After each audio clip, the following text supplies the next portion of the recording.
काल भी अधीन है, साधना में लीन है, वो मोह से परे है, कैलाश पर आसीन है।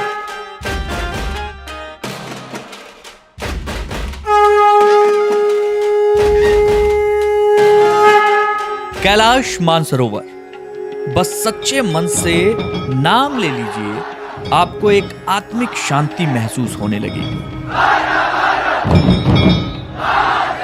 करोड़ों शिव भक्तों की यह प्रबल इच्छा होती है कि अपने जीवन में कम से कम एक बार वहां की यात्रा की जाए जहां शिव पार्वती रहते हैं। वो जगह जिसे इस दुनिया का केंद्र बिंदु माना गया, कैलाश मानसरोवर। तो इस वीडियो के जरिए आप शुरू से लेकर अंत तक घर बैठे कैलाश की परिक्रमा मेरे साथ कीजिए। खबर पसंद आए तभी चैनल सब्सक्राइब कीजिएगा। हर हर महादेव।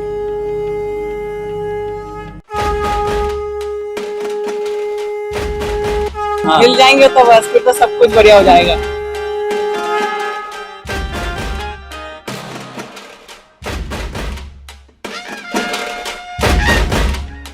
हमारी यात्रा शुरू हुई गाजियाबाद से। ट्रेन थी स्वर्ण शताब्दी। सफर बहुत खूबसूरत रहा क्योंकि रास्ता बेटी के साथ महादेव के घर कैलाश की बातों में कब बीता पता नहीं चला। और तो और मेरी बोगी में एक प्यारी सी नटखट बिटिया ने सबका खूब मन बहलाया। बेटी और पत्नी को कानपुर उतार कर मैं लखनऊ पहुंचा। रात के करीब 11 बज रहे थे। हल्की हल्की बारिश ने लखनऊ में हमारा स्वागत किया। सड़क पर खूब हलचल थी और ऑटो रिक्शा वाले भैया ऐसे चला रहे थे मानो सड़क के कोने कोने से उनकी दोस्ती हो। हम पहुंचे अपने भाई धनंजय सिंह के घर। रात करीब 1:30 बजे दोनों भाइयों को भूख लगी तो कुछ खाने निकल पड़े। रात में कई जगहों पर लखनऊ इतना खूबसूरत दिख रहा था कि पूछिए मत। सुनसान रास्ता, खूबसूरत लाइट्स ने मन मोह लिया। लगा कि 2 व्हीलर से ही ये यात्रा कभी खत्म ही ना की जाए। खैर, भूख लगी थी तो एक मैगी वाले भाई साहब का ठेला दिखा। बेवफा मैगी चाय बंद मक्खन स्टोर, नाम ही कुछ ऐसा था। पूछ लिया कि भाई बेवफा मैगी क्या हुआ था? बेवफा क्यों मैगी? मैंने तो धोखा दे। खैर, भाई को उसके हाल पर छोड़कर हम वापस आ गए। रास्ते में एक शिव के जटाओं की शोभा बढ़ाने वाले चंद्रदेव की अद्भुत कलाओं का दर्शन भी किया। मानो कह रहे हो कि आओ दिग्विजय, कैलाश के द्वार पर स्वागत है। तारीख 19 जून और इस समय मैं लखनऊ में हूँ। रात का 1:30 बज रहा है और एक अच्छी यात्रा लखनऊ की, दिल्ली से लखनऊ तक पहुंचने की हो चुकी है। अब लखनऊ से आगे की यात्रा नेपालगंज की होगी और नेपालगंज में हमें रुकना है। अभी फिलहाल लखनऊ की बात कर लेते हैं। लखनऊ में नॉर्मली दिन में आएंगे तो आपको भीड़ ही भीड़ दिखाई देगी, लेकिन इस समय मैं जहां खड़ा हूं आप देखिए चारों तरफ यहाँ पे कुछ भी नहीं है, कोई नहीं है। हमारे सहयोगी हमारे भाई धनंजय जी हैं और साथ में जो है इस तरीके की बहुत ही खूबसूरत नज़ारे। रात का 1:30 बज रहा है और यात्रा के लिए, गंतव्य के लिए मैं पूरी तरीके से उत्साहित हूँ। उम्मीद करता हूँ कि यात्रा की आगे के पड़ाव के बारे में आपको अच्छे से बता सकूंगा। अगले दिन यानी 20 जून 2025 को सुबह सुबह हमें लेने के लिए हमारे गंतव्य स्थल पर एक बढ़िया इनोवा कार विजिट्स कैलाश ने करा रखी थी। करीब 5 घंटे की सुगम यात्रा के बाद हम पहुंच चुके थे नेपाल और भारत के बॉर्डर पर, जहां पर साइकिल और 2 व्हीलर की भीड़ खूब दिखी। बॉर्डर पार कर हम नेपालगंज के अपने होटल पहुंचे, कल्पतरु। साफ सुथरा होटल, रुकने की अच्छी व्यवस्था। शाम होते ही खाने से ठीक पहले विजिट्स कैलाश की तरफ से प्रकाश जी ने ब्रीफिंग की और हम सभी को नंबर वाले 2 बैग दिए, एक बड़ा और एक पिट्ठू बैग। दरअसल हमें अपने सारे कपड़े अपने पर्सनल बैग से निकालकर इसमें रखना था और ये नंबर ही हमारे सामान की पहचान बनने वाले थे। विजिट्स कैलाश की तरफ से एक जैकेट भी दिया गया जो बहुत गर्म था और कैलाश परिक्रमा के दौरान आपकी पहचान भी था। प्रकाश ने सभी शिव भक्तों के तमाम सवालों का धैर्यपूर्वक जवाब दिया। अभी इसमें सामान रखना है अराउंड 10 kg, 10 kg के हिसाब से सामान रखिएगा। 10 kg के हिसाब से क्या रखना है, नॉर्मली एक जैकेट रख लीजिए, जूते रख लीजिए। कपड़े ज्यादा लेना नहीं है मैम, उधर ये वो जगह जो है उस जगह पे खाने का पीने का ये सब चीज मन कम ही करता है, इसीलिए वो पहनने का तो अलग ही चीज है। कैलाश में मानसरोवर में, लेक मानसरोवर में एक बार नहाना होता है, उसके बाद कहीं भी नहीं होता है। मतलब नहा सकते हैं लेकिन पूरा ठंड रहता है। उस चीज में जबरदस्ती करेंगे अपने ही शरीर को हार्मफुल होगा, वो नहीं करना है किसी को भी। नहाना तो बाद में भी हो सकता है, नीचे आके भी हो सकता है, सिमीकोट में हो सकता है, गर्म पानी मिलेगा जहाँ गर्म पानी मिलेगा वहाँ। लेकिन अब गर्म पानी मिल गया बोल के फिर कूदेंगे तो निकलना तो ठंडी में ही है, फिर वो दिक्कत हो सकता है। हाँ, अपने यूज के लिए, पर्सनल यूज के लिए। हाँ, इतना बड़ा होता है ना वो, जैसे वो नहीं वो वाला रहता है ना, क्या बोलते हैं वो, मच्छर वच्छर मारने वाला इतना होता है, बस इसी टाइप का एक रहता है, बस उसमें मुंह रहता है, बस वो ले जा सकते हैं। सभी ने बढ़िया भोजन किया और फिर अगली सुबह नेपालगंज के एयरपोर्ट के लिए निकल पड़े। हमें अब नेपालगंज से सिमिकोट जाना था।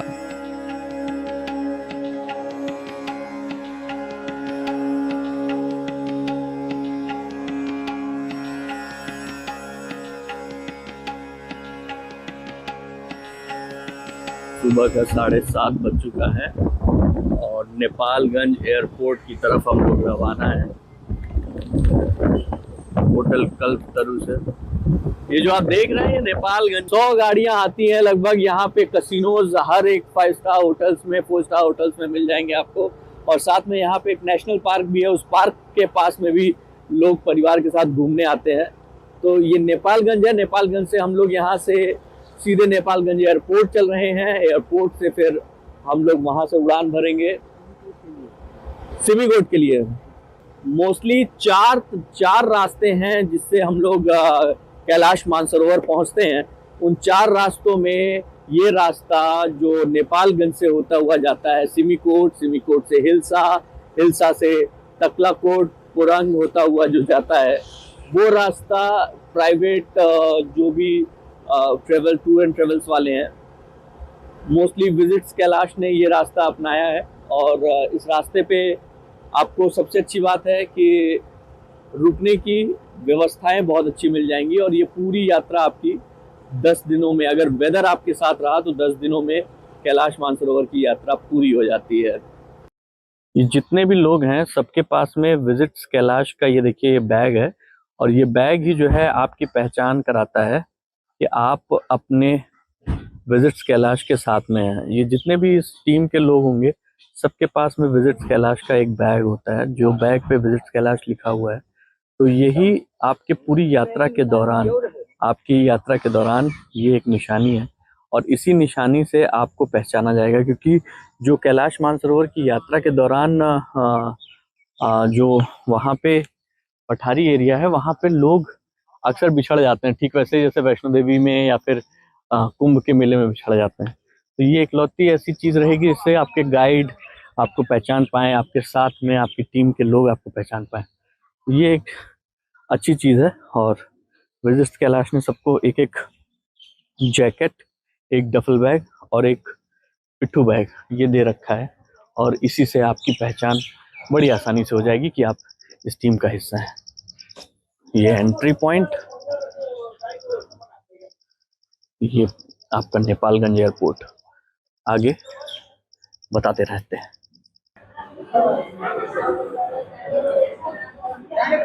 ये छोटा सा नेपालगंज एयरपोर्ट, यहाँ पे आपको श्री लाइंस, नेपालगंज एयरपोर्ट की सीता एयरलाइंस, बुद्धा एयरलाइंस, तारा एयरलाइंस ये मिलेंगे। छोटा सा एयरपोर्ट है और इस एयरपोर्ट में आपको बहुत ही आराम से चीज़ें होती मिल जाएंगी, हर तरीके के लोग, क्योंकि साधन ये ऐसा है जहाँ पे सब लोग यहाँ पे इसका उपयोग करते हैं, तो हर तबके के लोग मिल जाएंगे। बैग की चेकिंग हो चुकी है।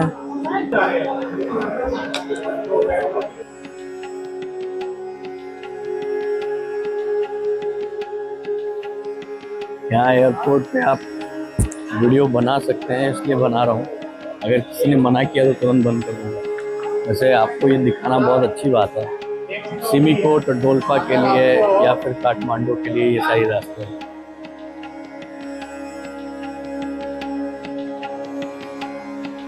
शुरुआत अच्छी है, बस इंतजार है कि पहुंच जाएं, जिसके लिए इतने दिन से प्लानिंग कर रहे हैं। शायद बड़ी बारिश हुई। हाँ, हम लोग शाम को पहुंचे। खैर बारिश का स्वागत तो लखनऊ से ही हो गया था हमारा, बट नेपालगंज छोटा सा टाउन है, ऑल्दो बॉर्डर पे बहुत भसड़ है इसमें। नेपालगंज का एयरपोर्ट छोटा सा है लेकिन साफ सुथरा है। यहाँ पर हमारी पूरी टीम ने होटल द्वारा दिया नाश्ता भी किया। हाँ, कुछ तैयारी की है, देखते हैं। वो तो महादेव बाबा जिधर ले जाएंगे, वैसे हम घोड़ा करेंगे, घोड़े पे जाना। आप बताएं। जितना हुई जितनी तैयारी तो करी, अभी देखते हैं आगे क्या होता है। आनंद अभी तक की यात्रा कैसी रही? अभी तक बहुत अच्छी रही। सीता एयरलाइंस से जो है हम बोर्डिंग करने के लिए तैयार हैं। सीता एयरलाइंस से आप नेपालगंज से सिमिकोट जाएंगे और सीता एयरलाइंस से जिस फ्लाइट से हम लोग जाने वाले हैं वो सबसे छोटी फ्लाइट्स होने वाली हैं। तो आज तारीख है 20 जून 2025। आज का दिन सुबह 4 बजे शुरू हुआ। 4 बजे से हम लोगों को रिपोर्टिंग टाइम 4 बजे था। 4 बजे हम लोग अपने होटल की लॉबी में आ चुके थे और उसके बाद से ही चीज़ें जो है ऐसी रही कि मौसम ने जो है सुबह खूब अंगड़ाई ली। बहुत बारिश हुई नेपालगंज में। तो 4 बजे के बाद 5 बजे जहां हमें एयरपोर्ट के लिए निकलना था वहां हम करीब 7 बजे एयरपोर्ट के लिए निकले और इस समय हो रहा है 8:30 और 8:30 बजे हमारे हाथ में बोर्डिंग पास है और अब यहाँ से हम लोग सिमिकोट जाने के लिए तैयार हैं। नेपालगंज की यात्रा काफ़ी अच्छी रही। नेपालगंज में हमने इस बार एक्सप्लोर किया कि नेपालगंज में उत्तर प्रदेश की बहुत सारी गाड़ियाँ आती हैं और ख़ास तौर पे कुछ जंगल सफारी करने आते हैं, कुछ कसिनो के लिए आते हैं। यहाँ पे हर होटल में आपको कसिनो मिल जाएगा। तो ऐसा नहीं है कि जो लोग नेपालगंज की साइड में आ रहे हैं वो सिर्फ और सिर्फ जो है कैलाश मानसरोवर यात्रा के ही अनुयायी हैं या उसी के लिए आ रहे हैं। कुछ लोग यहाँ पे अपने वीकेंड मनाने के लिए भी इंडिया से यहाँ आते हैं। नेपालगंज की अब तक की यात्रा करीब 8:30 बजे आज 20 जून की सो फार बहुत ही अच्छी रही।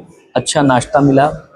सुबह जो है एक अच्छी जर्नी रही। जो कंपेनियनशिप है, जो लोग हैं साथ में, क्योंकि भक्ति भावना से ओतप्रोत हैं तो ये जो भावना है ये लोगों को एक करती है, लोगों को जोड़ती है। उसी जुड़ाव के साथ हम लोग जो है आगे बढ़ने की और अपनी यात्रा को और सुखमय बनाने की कोशिश में है। एक बड़ी दिलचस्प बात मैं आपको बताऊं, अभी 3 दिन की यात्रा में मेरे साथ 5 नंबर का बहुत ही बड़ा सामंजस्य रहा है। हमने 5 नंबर को अभी इसमें सीता का जो फ्लाइट नंबर है STA 501, जो मुझे होटल का रूम मिला वो भी 520, जो मुझे बैग मिला हुआ है आप देख सकते हैं 505, जो मुझे डफल बैग मिला हुआ है वो भी 505। ये सारा कोइंसिडेंस जो है वो अक्सर आप लोगों के साथ भी होता होगा, लेकिन ये बड़ा अच्छा है, बड़ा अच्छा संयोग है। 5 नंबर के साथ में मेरी वाइफ का नंबर भी 5 है, तो बहुत अच्छा संयोग है। महादेव का आशीर्वाद समझ रहा हूँ। आगे की यात्रा जैसे जैसे आगे बढ़ेगी, आपको इसके बाद मैं सीधे फ्लाइट से आपको वो हिमालय रेंज दिखाने जा रहा हूँ, जिस हिमालय रेंज को देखने के लिए लोग पूरी दुनिया से नेपाल आते हैं। एवरेस्ट की वो ऊंचाई और वो सफ़ेदी, दूध सी सफ़ेदी, जो देखने के बाद आप भी विस्मित हो जाएंगे कि वाकई हिमालय से अद्भुत, हिमालय से बड़ा, हिमालय से दिव्य बहुत कम जगहों पे कुछ देखने को मिलेगा। Stay tuned. महादेव, हर हर महादेव।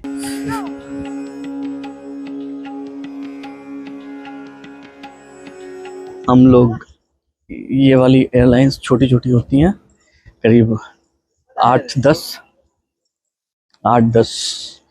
लोगों के उसमें। वो देखिए वो छोटी सी सीता एयर खड़ी है, उसी से जाना है, यात्रा करनी है। कुल मिलाकर इस फ्लाइट में 12 लोग बैठ सकते हैं। 10 से 12 लोगों की फ्लाइट होती है।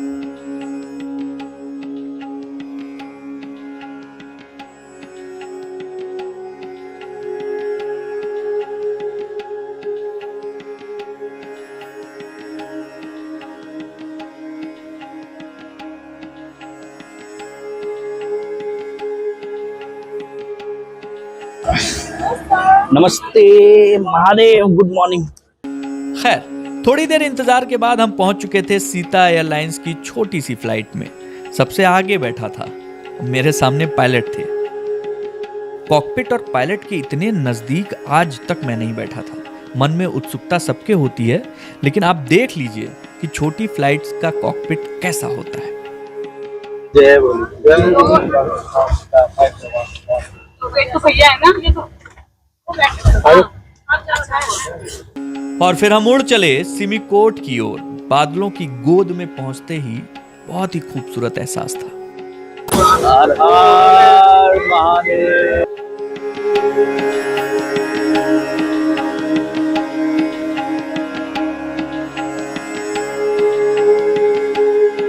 40 मिनट की छोटी सी फ्लाइट हम सभी पहुंच चुके थे नेपाल के छोटे से खूबसूरत गांव सिमिकोट में।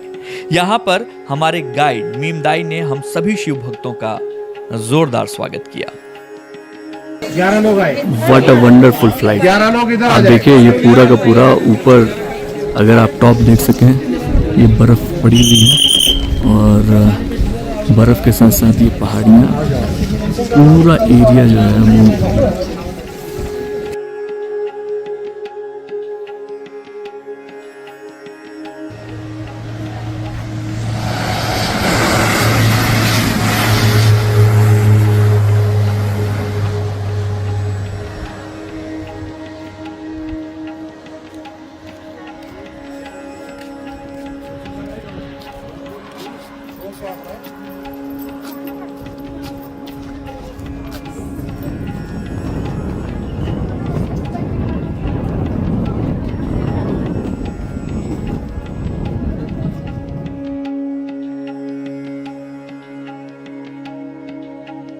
सिमिकोट पर हम सभी की एयरपोर्ट पर एंट्री हुई और हम जा पहुंचे सिमिकोट के होटल पोटाला में, जो मीमदाई का होटल था।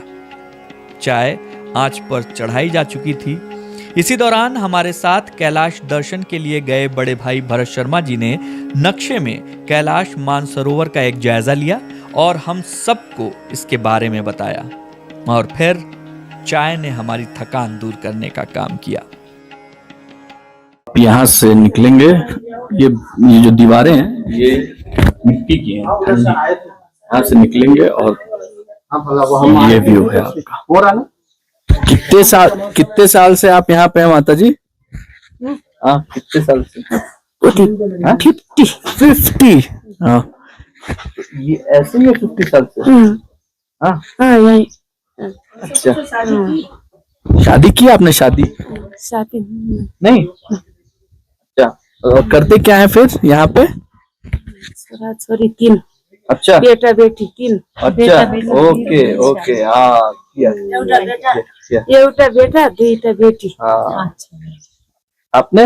हम ना 3टा बेटी, हाँ। एउटा बेटो। ओ, अच्छा। ये तो बहुत अच्छा लग रहा है आपके कान में। आपका तो फेसबुक में भी आता होगा। हाँ, बहुत अच्छा लग रहा है। क्या कहते हैं इसको? ये? हाँ, ये क्या? हाँ, सुन। नहीं, सुन है, लेकिन बोलते क्या इसको? झुमका। झुमका ना? झुमका। दोपहर हुआ तो भूख लगी। सादा भोजन हमारी थाली की शोभा बढ़ा रहा था। खाना बहुत स्वादिष्ट था। मीमदाई का होटल पूरा भरा हुआ था, इसलिए उन्होंने हमें न्यू हुमला रिसोर्ट में रुकने की व्यवस्था की। विजिट्स कैलाश ने यह व्यवस्था बहुत अच्छी कर रखी थी। हर हर महादेव। अब तक की यात्रा को मैं समराइज करूं तो 18 तारीख को यात्रा शुरू की थी दिल्ली से तेजस के थ्रू मैं लखनऊ पहुंचा। करीब रात को 10:20 पे लखनऊ रुका और अगले दिन सुबह करीब 12 बजे हमारी यात्रा शुरू हुई नेपालगंज के लिए, और वो नेपालगंज की यात्रा हमारी खत्म हुई शाम को करीब 6 बजे। 6 बजे हम लोग नेपालगंज में अपने होटल में थे, और वहाँ पे मैं अपने पूरे ग्रुप से मिला। वहाँ पे जितने हमारे साथ श्रद्धालु हैं, जो लोग जा रहे हैं, उन लोगों के साथ मुलाकात हुई। नेपालगंज में ही हमारी रात 8 बजे ब्रीफिंग हुई, और उसके बाद वहाँ पे हमें रुकने की पूरी व्यवस्था विजिट्स कैलाश की तरफ से कराई गई थी। ब्रीफिंग भी हुई, प्रकाश जी ने ब्रीफिंग की, बहुत अच्छी, सब कुछ समझाया। और उसके बाद अगले दिन हम लोग वहाँ से छोटी छोटी चार्टर फ्लाइट्स होती हैं करीब 12 लोगों की, उससे हम लोग नेपालगंज से सिमिकोट पहुँचते हैं। सिमिकोट में इस समय आज ये हमारा 2 दिन का हाट था, आज ये तीसरा दिन जो कि हमें सिमिकोट से निकलना है, तो सिमिकोट में हैं। और यहाँ से वाया हेलीकॉप्टर हम जा रहे हैं हिल्सा। हिल्सा से आगे की जर्नी होगी, लेकिन अभी फिलहाल 2 दिन जब सिमिकोट में हम यहाँ थे, सिमिकोट में हमने बहुत खूबसूरत एक्सपीरियंस किए। आप ये वादियाँ देख सकते हैं, ये नज़ारे देख सकते हैं, ये वादियाँ, ये नज़ारे हमारे साथ लगातार चल रहे थे। और इसके अलावा कुछ ऐसे स्पूकी अनुभव भी थे जो मैंने अपने एक अलग वीडियो में शेयर करने के लिए रखा है, आप उसको देखिएगा। कुल मिला के सिमिकोट का जो स्टे रहा वो बहुत सुंदर रहा। यहाँ पे खुमला टू ब्रेकफास्ट करके एक छोटा सा होटल है, वहाँ पे हम 11 लोगों का स्टे था, बहुत सुंदर था। और पूरी व्यवस्था विजिट कैलाश ने कराई थी। गौतम सर को इसके लिए बहुत बहुत शुक्रिया। अब यहाँ से आज दोपहर 3 बजे हम लोग हेलीकॉप्टर के थ्रू हिल्सा उड़ रहे हैं। अब यहाँ से आज दोपहर 3 बजे हम लोग हेलीकॉप्टर के थ्रू हिल्सा उड़ रहे हैं।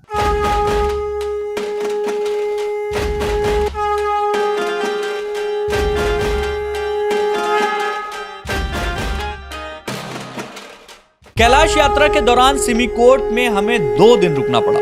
तीसरे दिन हम सिमिकोट से हिल्सा के लिए निकल गए।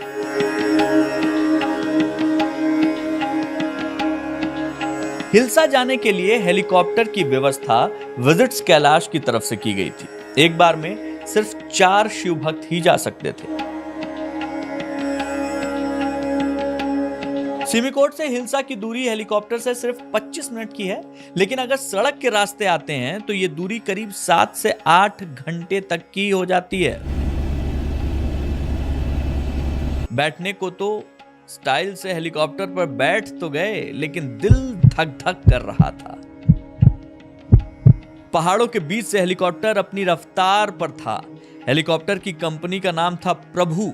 हम भी प्रभु जी का नाम लेकर ही दिल थामे हुए थे। जो सीनरी थी वो जबरदस्त थी, लेकिन हाल ही में जिस तरीके के हवाई एक्सीडेंट्स हुए थे उनकी वजह से दिल धक धक कर रहा था। धक धक दिल के साथ ही वादियों का पूरा आनंद लेते हुए हम जा पहुंचे हिल्सा के हेलीपैड पर। हमको उतार कर प्रभु तुरंत बाकी साथियों को लेने उड़ गए। हिल्सा में हम जिस होटल में रुके थे वो होटल था मोक्ष, और इसकी ओनर थी सोनम, जिनकी स्कूलिंग देहरादून से हुई थी। 6 years. 6 years, after 6 years. And then here, this year, you people are the first group. First troop over there. Okay. And our hotel as well. Yes. Because our hotel is new, so Ah, you people are the first welcome guests. superb. So around the year you lived here? No, we are only work for seasonal. Okay. So we are. After that, we go back to Kathmandu. So this season is start from this month. Actually, you people are late Ah, because like okay. this year is late. Usually it started from March, April, May, May, starting of May. What is the population of this place, Hilsa? Maybe around like we have 14 households. 14 household only. 40. Okay. But some are closed Okay. because people are go to China. Okay. Singapore to work, Okay. And they keep. Now every day the road is there. Before the Chinese people, like they allowed people easily. Even though like our border people as well, and our border people can go to Kailash easily as well. Oh. Before the corona, let's say before the corona, 2 years before corona, they had stopped it. Checked it out. Amma, you get the chance to go to Kailash Mansarovar? Oh Obviously, she maybe like she had went there 15 or 20 times more. 20 times 20 बार आप कैलाश मानसरोवर गई हैं 20 times. क्या बात है Like Mahadev she's from here, right? Before she was here on citizenship, so she can go easily there. She don't need anything pass and all. And then later on, she like she changed the citizenship. Even like she changed citizenship. She went with my father, my late father, and me and my sister and all. Maybe like I went 2 times out there. Oh, Right now I can't go, but when I was like, What was the scene? Was she a love marriage or something? my father used to go to Tagalog for business, and she Nepal के हिल्सा में ही छोटा सा visa office था जहां हमारे आने की entry हुई। इसके बाद अगले दिन हम नेपाल बॉर्डर पार कर चीन के अंदर आने वाले तिब्बत में थे, जहां चाइनीज इमिग्रेशन डिपार्टमेंट ने हम सबका पासपोर्ट, सामान, मोबाइल, वीजा सब कुछ चेक किया और उसके बाद चीन की लग्जरी बस पर हम सवार हो चुके थे। हर हर महादेव। ये बस जैसे ही इमिग्रेशन ऑफिस से बाहर निकली, हमारे स्वागत के लिए Jiang autonomous region foreign exchange के तमाम डॉक्टर और अधिकारियों का एक दस्ता मौजूद मिला। उन्होंने सभी शिव भक्तों का बहुत ही जोरदार स्वागत किया। हम लोग चाइना में एंटर कर चुके हैं और इस तरीके से हम लोगों के स्वागत के लिए ये चुनिया, और 2025 में इन लोगों को हमारा इंतज़ार था क्योंकि कैलाश मानसरोवर की यात्रा शुरू हुई है। जो भी दिशाओं से 4 अलग अलग देश से लोग आते हैं, इसमें ये ट्रिप इस तरफ से आने वाला पहला है, तो इस वजह से ये लोग बहुत खुश हैं। हर हर महादेव।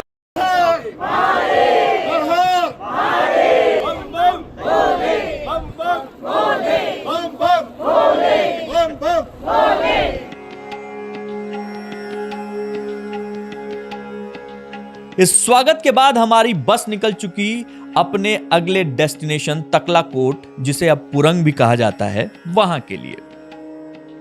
रास्ते में हमें पहाड़ ही पहाड़ नजर आए, लेकिन ये वो पहाड़ नहीं थे जिन पर हरियाली हो।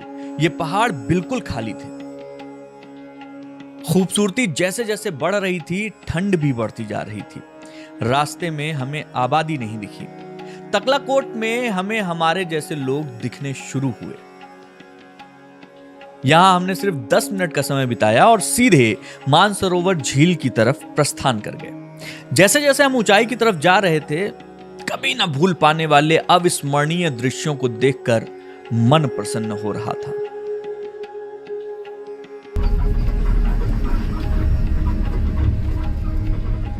करीब 1 घंटे बाद अचानक समंदर सा कुछ नजर आया, बिल्कुल नीला और बहुत ही सुंदर। यह नजारा देखकर हम सभी आश्चर्य में थे। हमारे गाइड ने बताया ये राक्षस ताल है।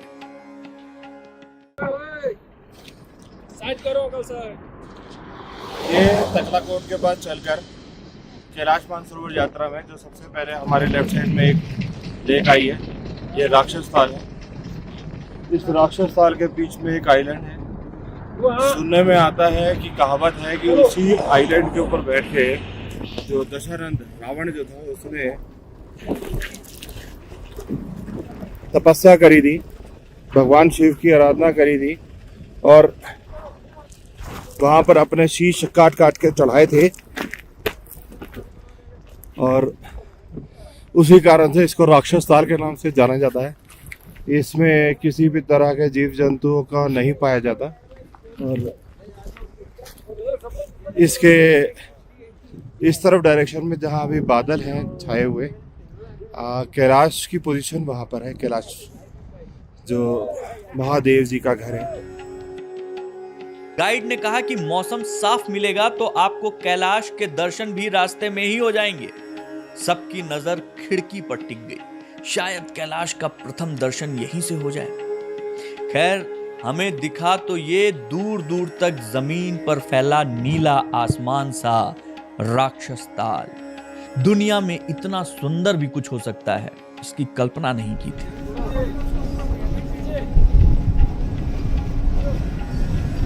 राक्षस ताल के गहरे नीले पानी के विस्तार के बाद बादलों ने एक अलग ही रहस्य लोक बसा रखा था। पूरे रास्ते दोनों एक दूसरे के साथ कुछ ऐसे जुड़े हुए थे कि एक पल जो दिखा अगले पल में वो बिल्कुल गायब और कुछ नया मनोरम दिख रहा था। मान्यता यह है कि इसी के किनारे बैठकर रावण ने शिव की साधना की थी। कुछ विद्वानों जैसे एटकिंसन ने माना है कि पुराणों में वर्णित बिंदु सरोवर यही है। तिब्बती लोग इसे लोंगसो भी कहते हैं, जिसका अर्थ होता है काले देवों का सरोवर। हमने अपने चाइनीज ड्राइवर से गुजारिश की कि भैया थोड़ी देर बस रोक दीजिए, लेकिन वो अपने धुन में चले जा रहे थे।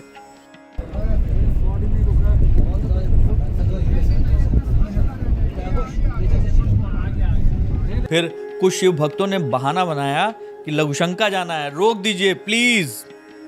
तब जाकर एक जगह 2 मिनट के लिए बस रुकी और जो ठंडी हवा, सुंदर मनोरम दृश्य मन में कैद हुआ, उस जिंदगी भर नहीं भूलूंगा। मानसरोवर अगर दिन का प्रतीक है तो राक्षस ताल रात का। योग विज्ञान के हिसाब से कहें तो राक्षस ताल इड़ा नाड़ी का प्रतीक है तो मानसरोवर पिंगला। इन दोनों के सामंजस्य से ही सुषुम्ना नाड़ी की जागृति संभव है। एक बार मैं राक्षस ताल के जल को छूकर प्रणाम करना चाहता था, लेकिन दूर से ही प्रणाम करके लौटना पड़ा। पहले राक्षस ताल को भी पवित्र माना जाता था। स्कंद पुराण में कहा गया है कि तीर्थयात्री राक्षस ताल में स्नान करने के बाद मानसरोवर की ओर जाते थे। तब राक्षस ताल की परिक्रमा भी होती थी। राक्षस ताल की परिक्रमा घाटी बहुत सुंदर है। आजकल इसे पवित्र नहीं माना जाता।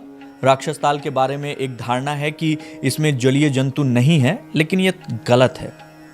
मानसरोवर के राजहंस जो हैं वो राक्षस ताल के ये जो द्वीप दिख रहे हैं आपको, यहीं पर अंडे देते हैं। राक्षस ताल को तिब्बती कुबेर का स्थान मानते हैं। कहा जाता है कि उसमें कुबेर का खजाना गड़ा है। राक्षस ताल के बीच में 2 द्वीप हैं। छोटा द्वीप जो है उसको लाचातो कहते हैं और बड़े द्वीप को कहते हैं तोप्तेरमा। कुछ लोग दोप्सेरमा भी कहते हैं। लाचातो द्वीप पर राजहंस अंडे देते हैं। क्योंकि विशाल राक्षस ताल के बीच में होने के कारण यहाँ किसी दूसरे शत्रु पक्षी के पहुंचने की संभावना बहुत कम रहती है और राक्षस ताल के जल में आपको भारीपन मिलेगा। मानसरोवर का जल हल्का होता है, शीतलता देने वाला होता है। राक्षस ताल का क्षेत्रफल 362 वर्ग किलोमीटर है। इसकी गहराई करीब 150 फुट। गंगा छू नाम की एक स्थानीय नदी है जो राक्षस ताल को मानसरोवर से जोड़ती है। तिब्बती मानते हैं कि गंगा छू का पानी दोनों तरफ से बहता है। अभी राक्षस ताल में ही हम खोए हुए थे कि कुछ ही मिनटों में हमें मानसरोवर झील नजर आई। सब रोमांचित हो उठे। अचानक सामने कैलाश पर्वत दिखाई देने लगा। पूरे बस में लोग उठ उठकर कैलाश के दर्शन करने लगे।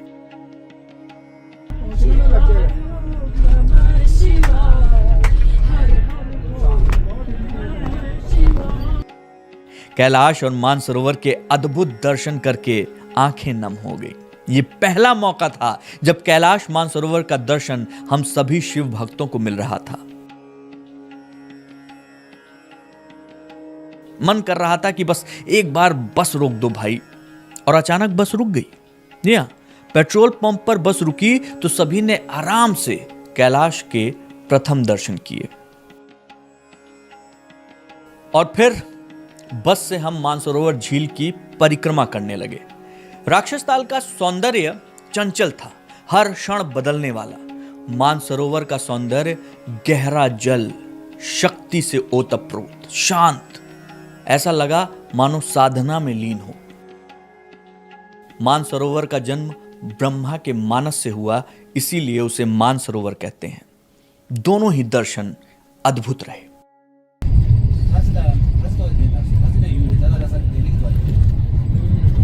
अंधेरा घिर चुका था। हमारी पक्की सड़क छोड़कर कच्ची सड़क हमें मिल चुकी थी।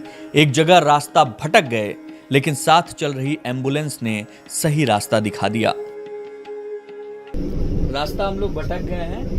अभी हम लोग वापस मुड़ के अपने वहां तक जा रहे हैं। रात करीब 1 बजे हम सब अपने मानसरोवर के सामने गेस्ट हाउस में थे। शानदार गेस्ट हाउस, सभी कमरों में 3-3 लोगों के सोने की व्यवस्था। करीब 5 साल बाद हम इस जगह पहुंचने वाले पहले जत्थे में थे। सभी सुबह का इंतजार कर रहे थे क्योंकि सूरज के आंख खुलते ही हमें मानसरोवर झील के अद्भुत दर्शन होने वाले थे। सुबह जो नजारा था वो मैं जीवन में कभी नहीं भूल सकता। मानसरोवर झील के उस पार कैलाश के दर्शन हो रहे थे। ऐसा लग रहा था मानो यही वो जगह है जहां आने के लिए देवता भी तरसते होंगे। पूरा शरीर रोमांचित था। हमारे ठीक सामने थी विशाल मीठे पानी की विश्व की सबसे ऊंचाई पर स्थित झील, जो हमारे कितने ही पौराणिक घटनाओं की साक्षी रही है।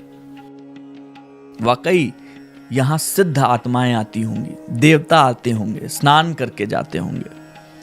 मानसरोवर झील में उतरने की मनाही थी। हमारे गाइड ने बाल्टी मग्गे का इंतजाम किया और झील से पानी लाकर कुछ शिव भक्तों ने ही स्नान किया। वजह साफ थी, बहुत ठंड थी और पानी बहुत ही ठंडा। शिव भक्तों ने पूजा अर्चना की और कुछ देर हम शांति से वहीं किनारे बैठे रहे। हर हर महादेव, प्रभु ने बहुत कृपा की, बहुत हर हर महादेव। बहुत ही धन्यवाद है प्रभु आपका, प्रणाम है, सत सत नमन। ये देखकर थोड़ा दुख भी हो रहा था कि चीनी सेना के लोग और यहाँ पे जो कंस्ट्रक्शन काम करने वाले लोग हैं, मानसरोवर की पवित्रता के प्रति रंच मात्र भी उनकी श्रद्धा नहीं है। चीनी धर्म नहीं मानते, राजनीति ही उनके लिए एकमात्र धर्म है। खैर, सभी ने वहां से लौटकर सुबह का नाश्ता किया और हम बढ़ चले अपने अगले डेस्टिनेशन दार्चेन की ओर। रास्ते भर मेरी नजर कैलाश और मानसरोवर पर ही टिकी रही, जो मुझे सम्मोहित किए हुए था। करीब 3 घंटे की जर्नी के बाद हम दार्चेन पहुंचे, जहां एक जनरल स्टोर पर हमारी बस रुकी और सभी को अपनी परिक्रमा के दौरान खाने पीने के सामान को खरीदने के लिए कहा गया। मुझे अपनी बस से ही एक ऐसा तिब्बती शिव भक्त नजर आया जो दार्चेन से ही साष्टांग प्रणाम कर परिक्रमा कर रहा था। उसकी श्रद्धा देखकर सबके चेहरे खिल उठे।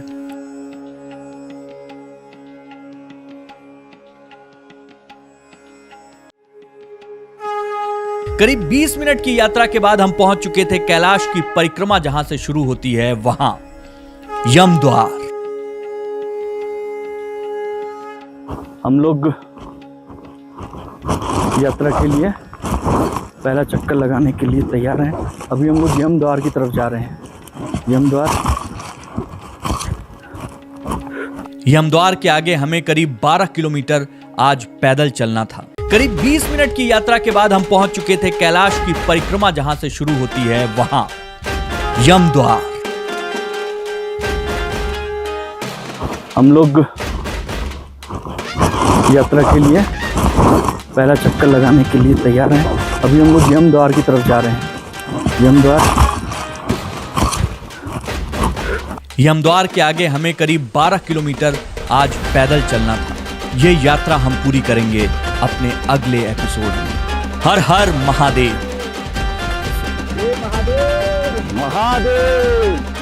अभी हम लोग यमद्वार की तरफ जा रहे हैं। यमद्वार से ही कैलाश पर्वत की परिक्रमा शुरू होती है। यमद्वार वही द्वार है जहां से कहा जाता है कि यमराज वहीं बैठकर लोगों के चीज़ों के बारे में लिखते हैं, लोगों की लिखा पढ़ी करते हैं। अभी हम लोग सीधे यमद्वार की तरफ जा रहे हैं। यहीं से यात्रा शुरू होती है, यमद्वार से। यहाँ पे आपको इस तरीके से पिट्ठू मिल जाते हैं जो आपका सामान आपके लिए लेके चलते हैं। यमद्वार को पार करने के बाद ही कैलाश परिक्रमा का आरंभ होता है। पानी होना साथ में बहुत ज़रूरी है, क्योंकि आपका गला सूखेगा, आप पानी के बिना नहीं चल सकते। कैलाश को तिब्बत में परम पवित्र माना जाता है। मिलारेपा को छोड़कर किसी के भी इस पर आरोहण के आख्यान नहीं मिलते। धूप काफ़ी ज़्यादा है, नज़ारे कुछ ऐसे हैं कि मन करता है थोड़ी देर के लिए बैठ जाइए। साल 2001 में चीन ने स्पेन के पर्वतारोहियों के एक दल को आरोहण की अनुमति दी थी, लेकिन लोगों की आस्था और विरोध को देखते हुए इसे निरस्त कर दिया गया। हर हर महादेव, हर हर महादेव सर, हर हर महादेव। कैसा लग रहा है विक्रम जी? बहुत बढ़िया। हम लोग जहाँ पैदल जाने की कोशिश में कर रहे हैं, वहीं पे कुछ लोग यहाँ पे इस तरीके से परिक्रमा करते हैं। जो परिक्रमा होती है पूर्णतया पूरी तरीके से महादेव को समर्पित, और इस तरीके से साष्टांग दंडवत करते हुए करीब 27 दिन लगेंगे इनको इस परिक्रमा को पूरा करने में। 108 बार करके फिर अगला स्टेप चल रही है। एक ही जगह पे 108 बार? 108 बार दंडवत कर रहे हैं। अरे हो महादेव, महादेव, महादेव, अद्भुत, अद्भुत है ये, अद्भुत है, अद्भुत है। क्या हुआ महादेव। ऐसा कहा जाता है कि जिसने भी कैलाश पर चढ़ने का प्रयास किया वो वापस लौट कर नहीं आ पाया।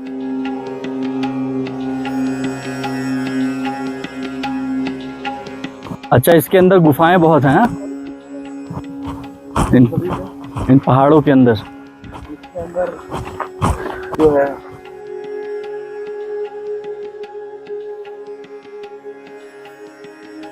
जो एक यहाँ पर हुआ था। क्या हुआ था? तो मैंने पर न्यूज़ में पढ़ा था इसके बारे में कि इन्होंने ऐसी एक ओह, तो वहाँ पे एक साधु तपस्या कर रहा था, तो ये उसके चारों तरफ कैमरे पूरे लगा के बैठ गए और उसका टेस्ट कर रहे थे, तो लग रहा था कई सालों से बैठा हुआ है। ओहो। तो ये परिक्रमा तकरीबन 52 किलोमीटर की होती है, जो यमद्वार से शुरू होती है। किसी ने जो है ना उनमें से कुछ छेड़ दिया उसको, ओहो, हाथ लगाया, ओह, तो हाथ लगा के जो है ना तो 1 सेकंड में क्रैश टाइप का हुआ, सारे कैमरे और उसके बाद जितने भी थे वो सारे के सारे वहाँ पर खड़े हो गए। ओह, काय होते तो बाकी हमने इनर गोरा की वो मन बाकी लोग जो है आ जाए। ओह माशाल्लाह। 2008 से बंद हो जाता। इस तरीके की सैकड़ों कहानियां हैं, बहुत सारी अद्भुत कहानी। और ये देखें हम पहुंच गए हैं यमद्वार पे। ये सारे श्रद्धालु पहुंचे। और ये कहावत है इसकी, बौद्ध धर्म के हिसाब से यमद्वार की 13 परिक्रमा होती है, हिंदू धर्म के हिसाब से 7 परिक्रमा होती है। तो इसमें यमद्वार की 7 परिक्रमा करके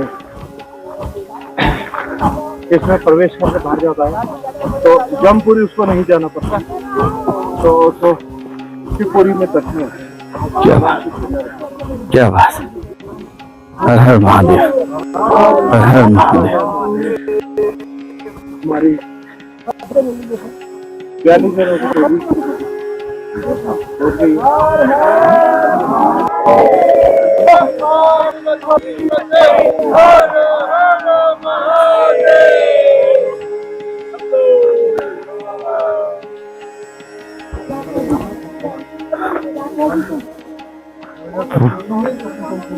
पहले बैच के आदमी हैं जो यहाँ पहुंचे हैं।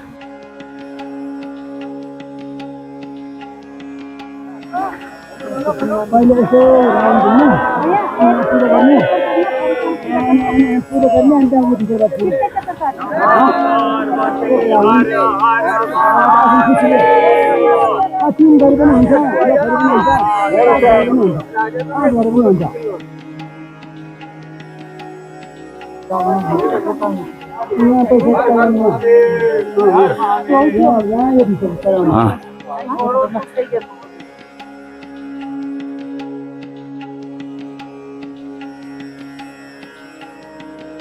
इसी से प्रवेश करते ही आप कैलाश परिक्रमा की शुरुआत कर देते हैं।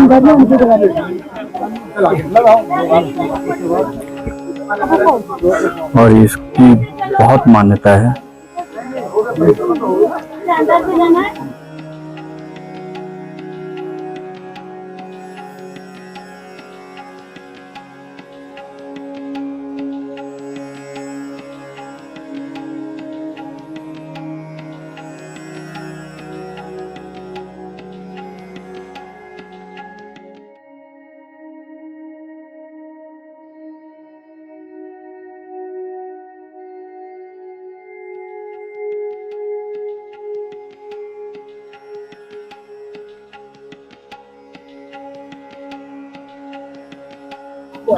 ये शुरुआत है। आप अगर मैं गुजारिश करूंगा विक्रम से, अगर वहां दिखा सके तो देखिए आसमान में ऊपर अपने आप एक छवि बन रही है। ऐसा लग रहा है जैसे महादेव दिखाई दे रहे हैं त्रिपुंड पे। यह अपने आप में एक अद्भुत अनुभव है, बहुत ही अद्भुत अनुभव है, बहुत ही अद्भुत अनुभव। हर हर महादेव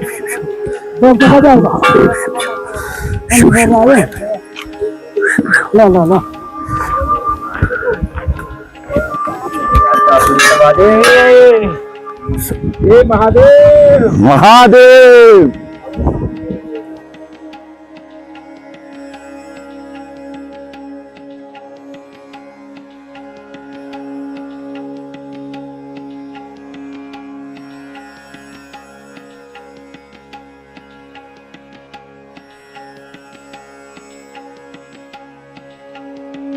इस यात्रा के साथ शुरुआत हो गई है। जय हो भोलेनाथ।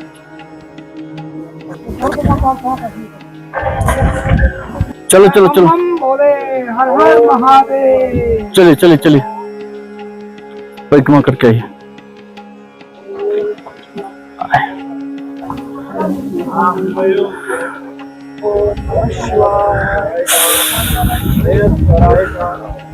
नमः शिवाय शिव राय किसान सर्व विद्या नाम ईश्वर सर्वभूतानां।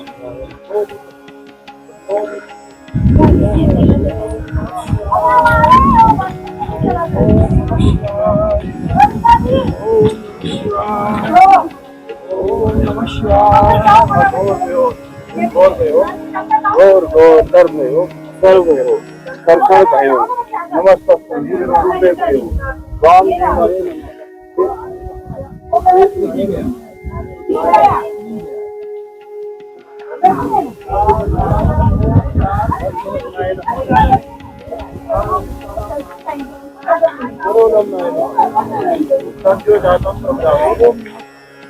सबके दाता है नमो नमः। भवे भवे नदी भवे तवसे महा भव दिवाय नमः। कैलाश की आंतरिक परिक्रमा भी होती है जो बहुत कठिन होती है, लेकिन अब वो बंद है।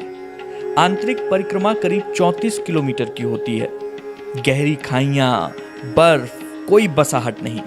आंतरिक परिक्रमा में गए कई लोग वापस नहीं आ पाए हैं।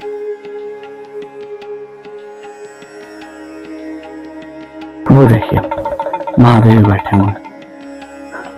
यह यात्रा आंतरिक परिक्रमा की पात्रता तब आती है जब कोई 12 बार बाहरी परिक्रमा पूरी कर लेता है। कैलाश और मानसरोवर के अनेक यात्रियों ने अपने यात्रा वृतांत में अपने अनुभवों का वर्णन किया है। स्वामी प्रणवानंद ने 1928 से 1954 तक कैलाश मानसरोवर की 33 परिक्रमाएं की, 2 प्रामाणिक किताबें लिखी।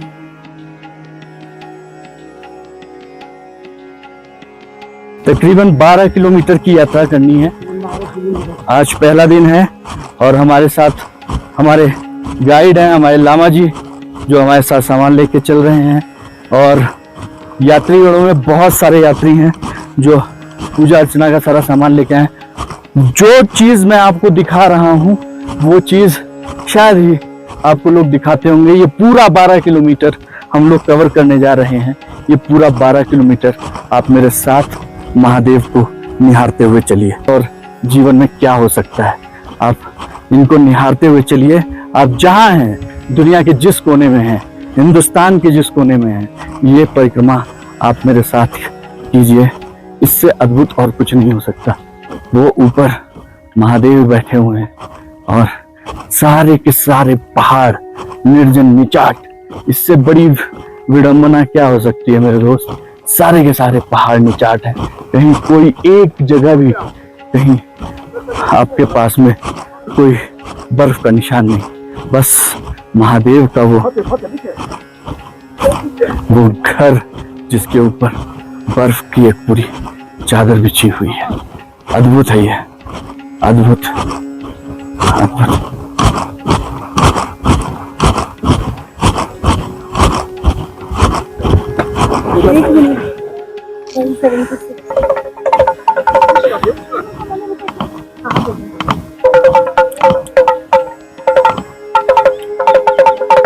हर हर महादेव।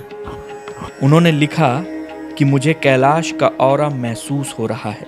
कैलाश का उत्तरी मुख विशाल लिंगाकार रूप में दिखाई देता है। श्री श्री मां आनंदमयी ने 1937 में कैलाश मानसरोवर की यात्रा की थी। उन्होंने अपने अनुयायियों को बताया था कि गौरी कुंड के पास सूक्ष्म शरीर में 5 साधुओं के वो दर्शन कर रही हैं। यहाँ एक छोटा सा कैंप बना के लोग बैठे हुए हैं। मेरा ख्याल है ये तिब्बतन है, स्थानीय निवासी, जो यहाँ पे स्पेशली आते हैं, पूजा अर्चना करते हैं, भगवान महादेव के कोने में बैठते हैं। स्वामी विकास गिरी ने 1990 से 2000 के बीच कई साल कैलाश मानसरोवर क्षेत्र में बिताए। प्रणाम, नमस्ते नमस्ते।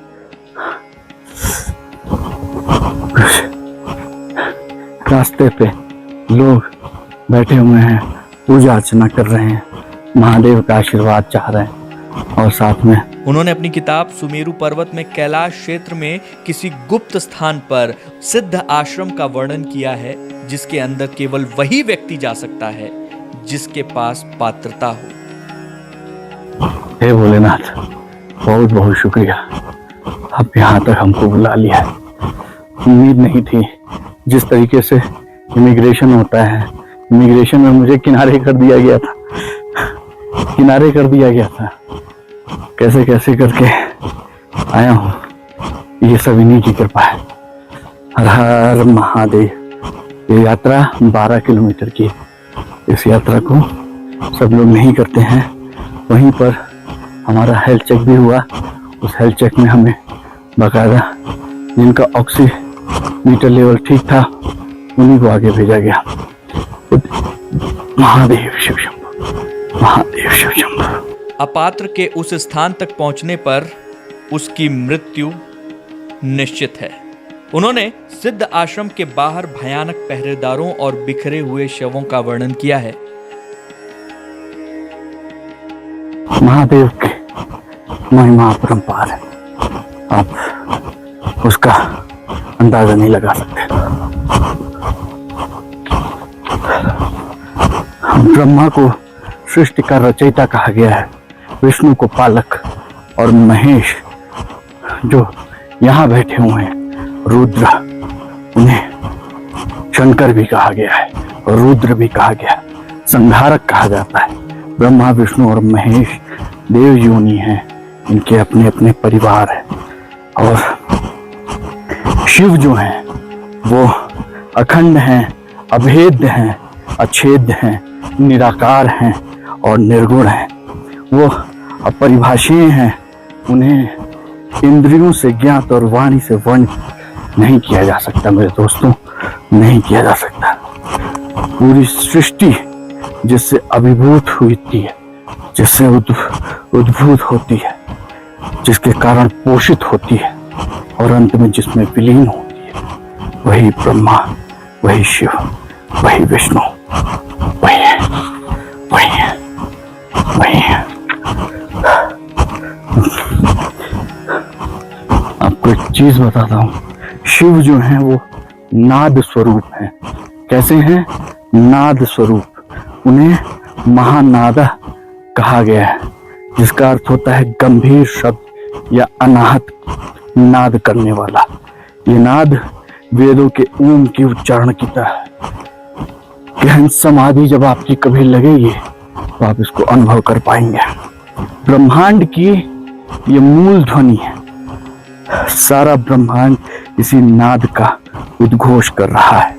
हम आप नहीं सुन सकते हैं, क्योंकि इंसानों की सुनने की जो क्षमता है वो 20 से 20,000 हर्ट्ज के बीच होती है। हाल ही में अमेरिका में जो स्पेस एजेंसी है उसकी नासा, उसने सूर्य के अंदर से निकलने वाली जो ध्वनि है ना उसको रिकॉर्ड किया है, और उसने इसे 42,000 गुना ज़्यादा बढ़ाकर इसको जारी किया है। आपको साउंड ऑफ सन के नाम से ये क्लिपिंग जो है यूट्यूब पे भी मिल जाएगी। आप देख सकते हैं उसको, सुन सकते हैं उसको, और आश्चर्यजनक रूप से उसमें भी आपको हूबहू ओम का उच्चारण सुनाई देगा। सूर्य सहित सारा ब्रह्मांड इसी अनाहत नाद का गुंजन करता है, इसी अनाहत नाद का गुंजन करता है, और यही नाद शिव है, शिव है, शंभु है। ये जो आप देख रहे हैं ना, ये कैलाश संसार का सबसे बड़ा स्वयंभू शिवलिंग है। इससे बड़ा स्वयंभू शिवलिंग नहीं। शिव का अर्थ क्या होता है? शिव का सीधा सा अर्थ है कल्याणकारी। लिंग का अर्थ होता है सृजन। स्कंद पुराण में लिंग का अर्थ लय भी बताया गया है। लय, प्रलय के समय सारी सृष्टि बिंदु में समा जाती है, तब बिंदु और नाद, यही दो चीजें शेष बचती हैं। शिवलिंग और नाद की निकटतम ध्वनि है ओम, ओम, ओम। इतना ही नहीं, सिद्ध आश्रम में सूक्ष्म शरीर में साधनारत तपस्वियों के दर्शन भी किए थे। ये अतीन्द्रिय अनुभव है जिस पर सामान्य लोग कभी विश्वास नहीं कर सकेंगे। यहाँ जब मैं पहुंचा, आपको कुछ बताऊं उससे पहले, यहाँ कुछ है उसको मैं ग्रहण करना चाहता हूँ। ये देखिए, यहाँ सोता बह रहा है जो सीधे सीधे कैलाश से निकला होगा। अद्भुत है, अद्भुत, अद्भुत।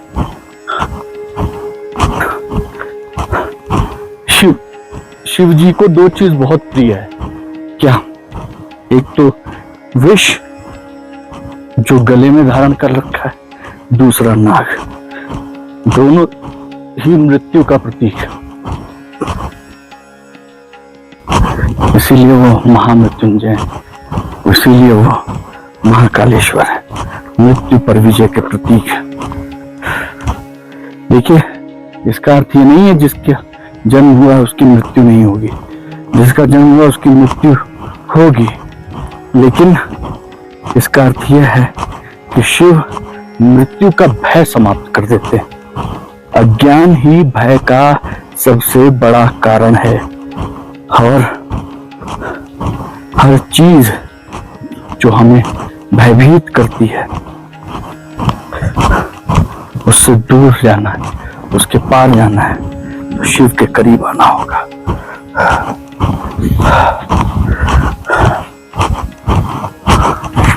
अब ऊपर देखिए, देख रहे हैं आप, भगवान को फिर से जो है बादलों ने घेरना शुरू कर दिया है। अरे महादेव, आपकी लीला अपरंपार है, अपरंपार है।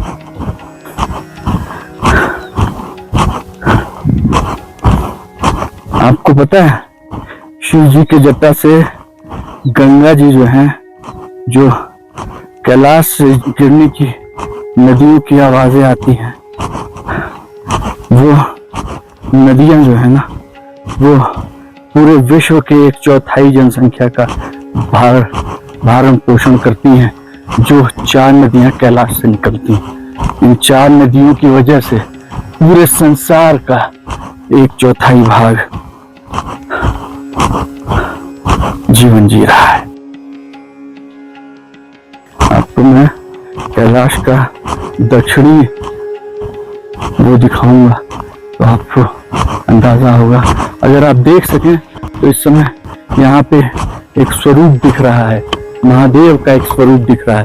अगर आप देख सके तो आपको दिखाता हूँ। ये देखें आप एक आकृति, महादेव की एक आकृति।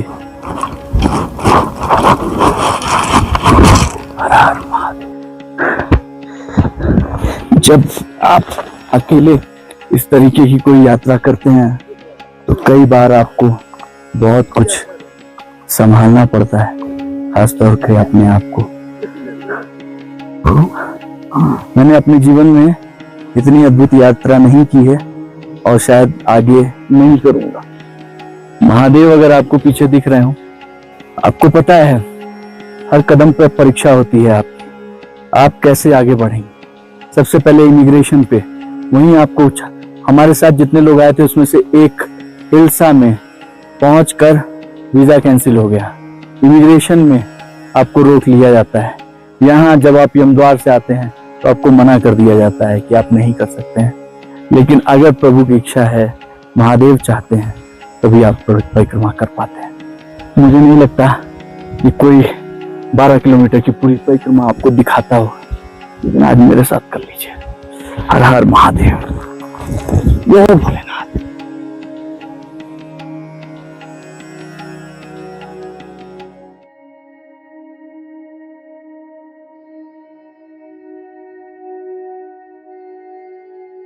आकाश में जो ध्रुव तारा है ना, वो अचल माना गया है, वो नहीं चलता है। लेकिन उत्तर में ही दिखता है वो, ठीक है, और भारत के उत्तर में दिखता है। लेकिन कैलाश जाने पर एक तारा ठीक कैलाश के ऊपर आपको दिखाई देता है। एक अद्भुत रहस्य है।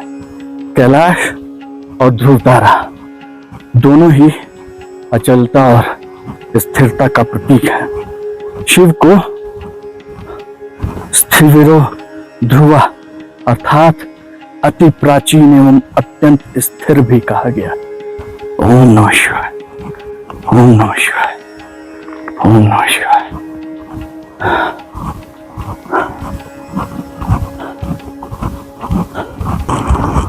महादेव, हर हर महादेव।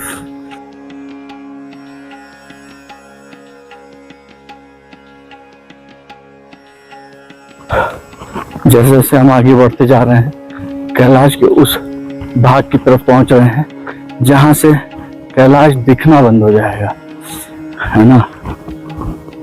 अरे महादेव, अद्भुत है आप, अद्भुत है आप।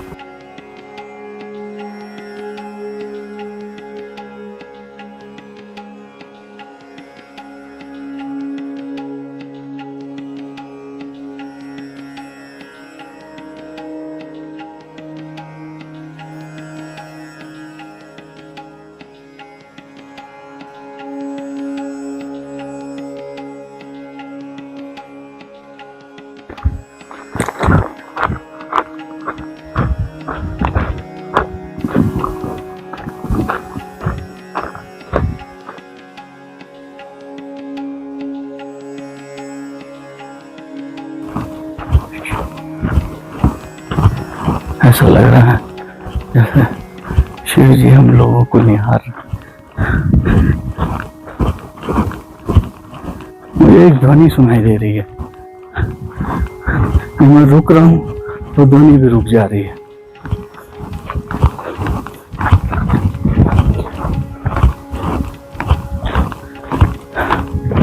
ये पहला दिन है, यमद्वार से एंट्री किया हम लोगों ने। तो करीब 3 किलोमीटर चल चुके हैं। आज पहले दिन था तो इस वजह से जो यात्री हिल्सा की तरफ से आए थे उन्हें घोड़े नहीं मिले। बहुत से यात्री निराश थे। करीब बुजुर्ग माताएं थीं जिन्हें निराश होकर यमद्वार से ही वापस जाना पड़ा, इंदौर से ही दर्शन करके लौटना पड़ा।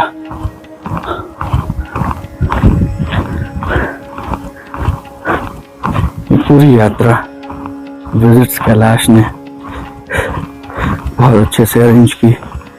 हर जगह, चूंकि भारत, नेपाल और चीन तीनों का सामंजस्य चाहिए अगर आपको भोलेनाथ का दर्शन करना है, तो ये बहुत ज़रूरी हो जाता है कि तीनों जगह पे आप की तारतम्यता रहे, आपकी टीम मुस्तैद रहे।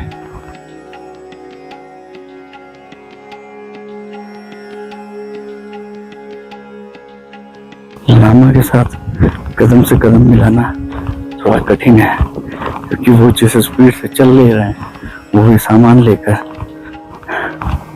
उस स्पीड से चल पाना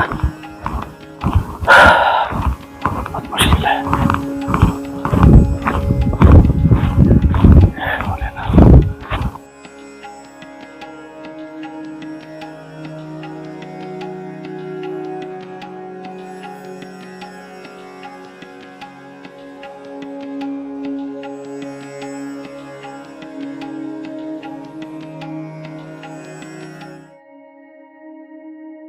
कुछ यात्राएं अगर आपको घर बैठे करने को मिल रही हैं, तो उसको पूर्ण भक्ति भाव से कर लीजिए। महादेव कब किस चीज पर प्रसन्न हो जाए कुछ कहा नहीं जा सकता। ऐसे ही उन्हें भोलेनाथ नहीं कहते हैं, वाकई वो बोले नाथों के नाथ, अनाथों के नाथ। पहला पड़ाव आ गया, लगता है यहाँ पे कुछ खाने पीने की चीजें मिलेंगी। मोनेस्ट्री देखिएगा,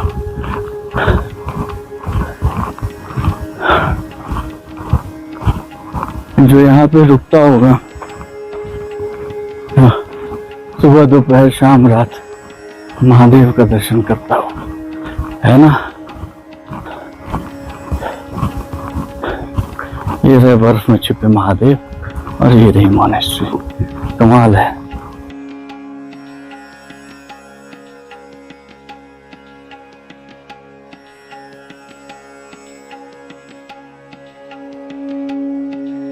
यहाँ तक गाड़ियां भी अब आने लगी हैं। ओहो, एक अद्भुत चीज आपको दिखाने जा रहा हूँ, पहले भी दिखाई थी। पीछे एक भक्त 108 बार एक जगह पर महादेव को प्रणाम करके 108 बार दंडवत प्रणाम करके एक कदम आगे बढ़ा रहा था। वहीं हमारे सामने दो ऐसे भक्त हैं जो लेट कर ये परिक्रमा पूरी कर रहे हैं। ओहो, अद्भुत है, अद्भुत है उनका कमिटमेंट, अद्भुत है उनका साहस और अद्भुत है उन पर भोलेनाथ कृपा। हर हर महादेव।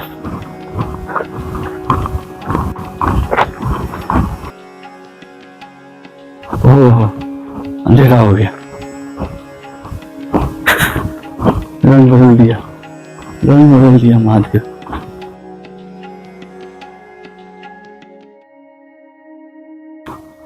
ये देखिए, दंडवत प्रणाम।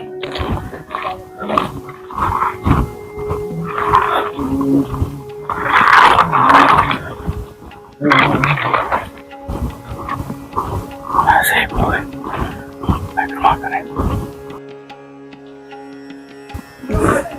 Come to hotel, new hotel. You know. You have the phone number. Sherpa going with Yakman. Yes, one Sherpa going with Yakman. Yes, yes. No. Yakman now. हाँ? Yakman. पीछे आ रहे हैं। Sherpa. कुछ लोगों के पोर्टर पिछड़ गए हैं, पीछे हैं।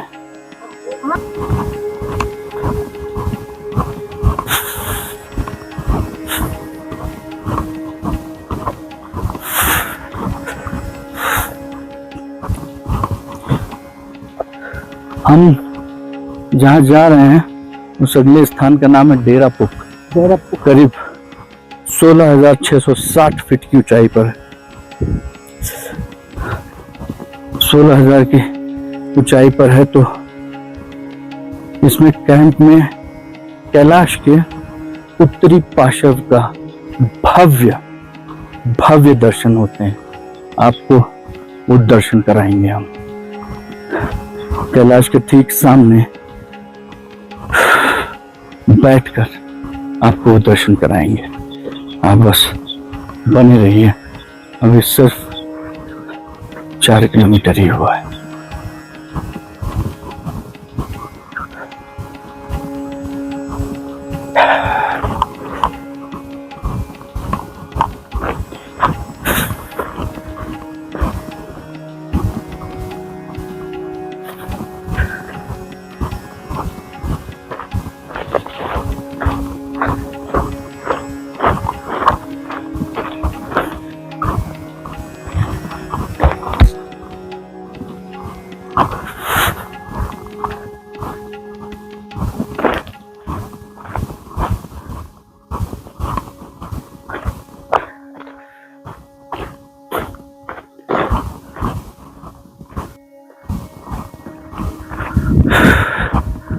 कुछ खाने की क्रेविंग महसूस हो रही है।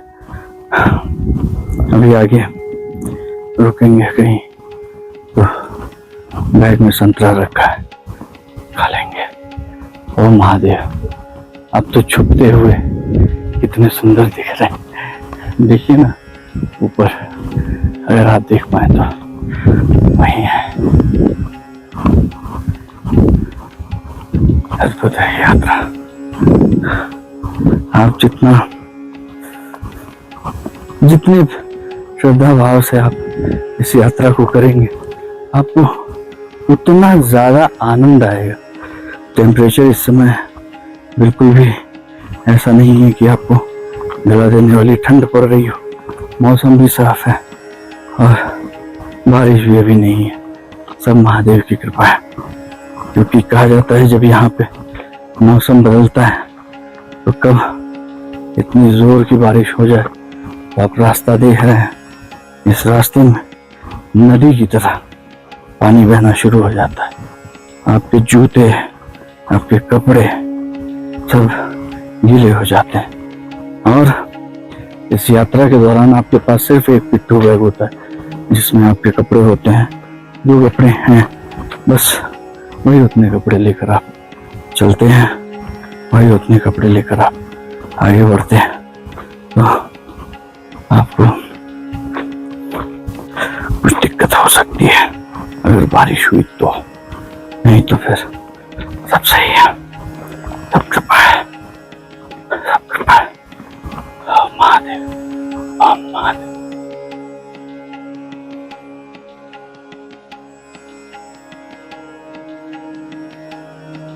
ओम नमः शिवाय। खूबसूरती देखिए, भव्यता देखिए। ओहो, और महादेव चुप गए।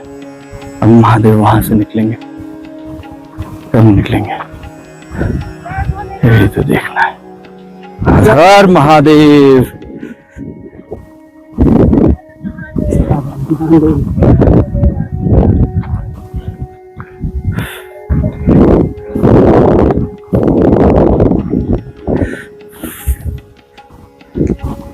कैसी रही सर अब तक की यात्रा आप लोगों की?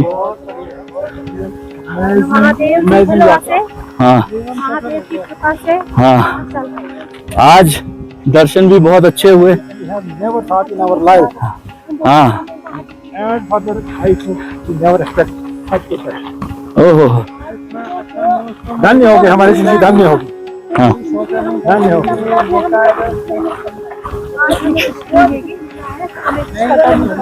आज बात की दुनिया भूल गई है और फिर भोले बाबा के सामने आ जाते। बहुत सारे लोग यमद्वार से वापस चले गए क्योंकि यहाँ पे घोड़े की व्यवस्था नहीं थी।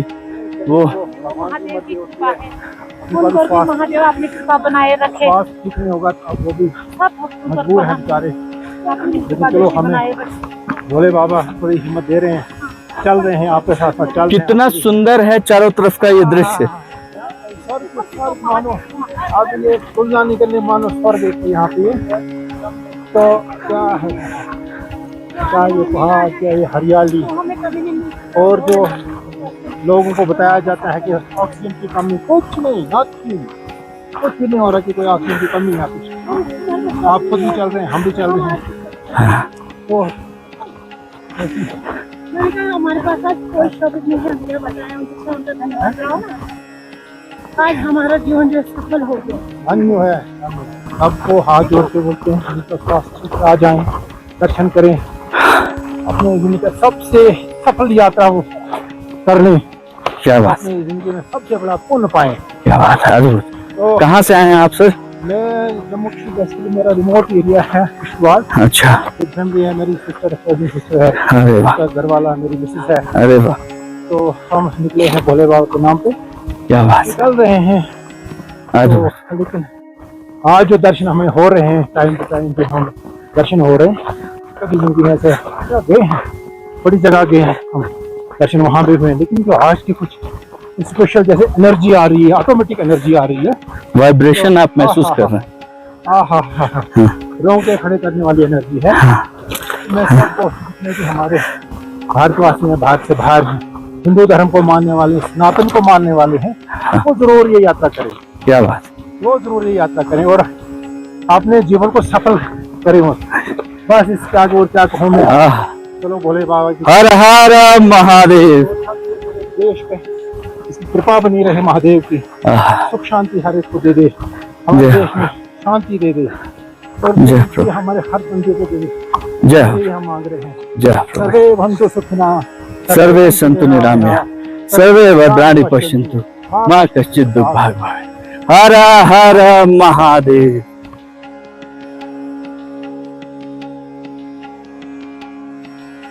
राजहंस पक्षी, जिसको राजहंस बोलते हैं, देखिए यहाँ पे पानी पी रहा है। यही है राजहंस जो मानसरोवर में रहते हैं। कि थोड़ा और नजदीक जाके दिखाता हूँ।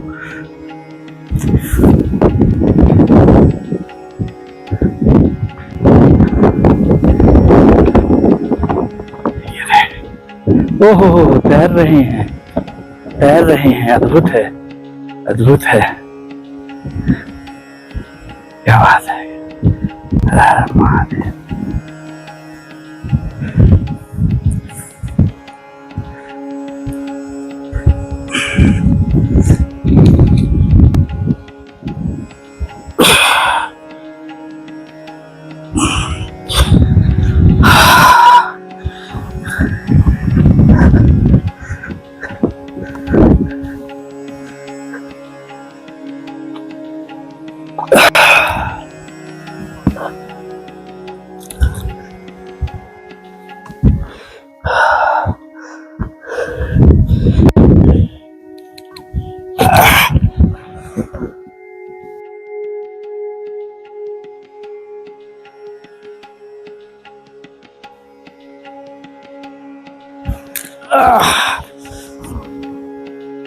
स्वादिष्ट है पानी, स्वादिष्ट है,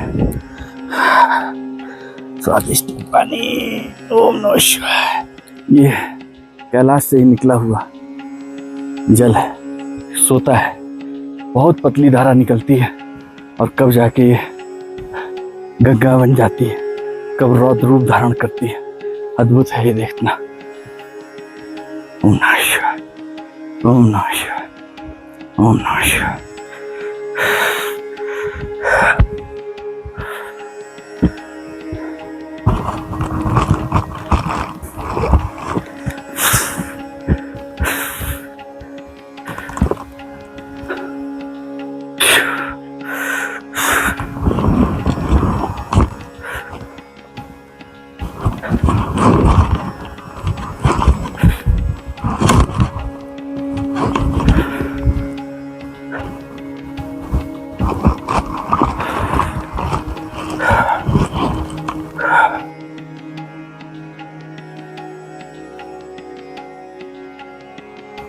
आपको नदियों की कलकल सुनाई दे रही होगी।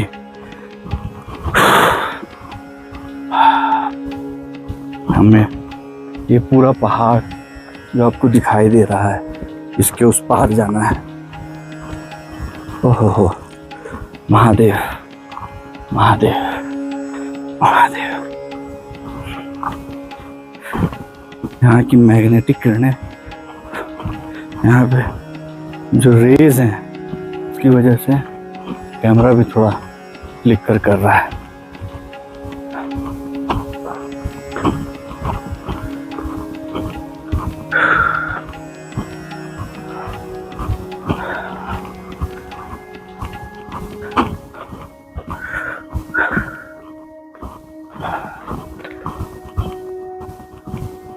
अभी हम लोग ये पूरा पहाड़ पार करेंगे, ये वाला, और घूम के इस पहाड़ के पिछले साइड में जाएंगे। यही आज का लक्ष्य है। 12 किलोमीटर पूरा होगा। ओहो,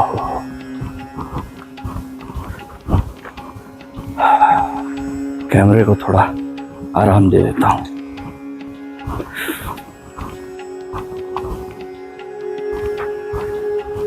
यहाँ से थोड़ी चढ़ाई है।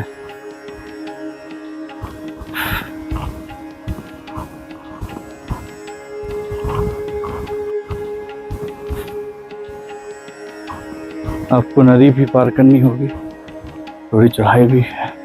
करीब 12 किलोमीटर की यात्रा कर हम साक्षात शिव के सामने नतमस्तक थे। सारे शरीर में रोमांच था। कैलाश की अद्भुत ऊर्जा मैं खुद महसूस कर पा रहा था।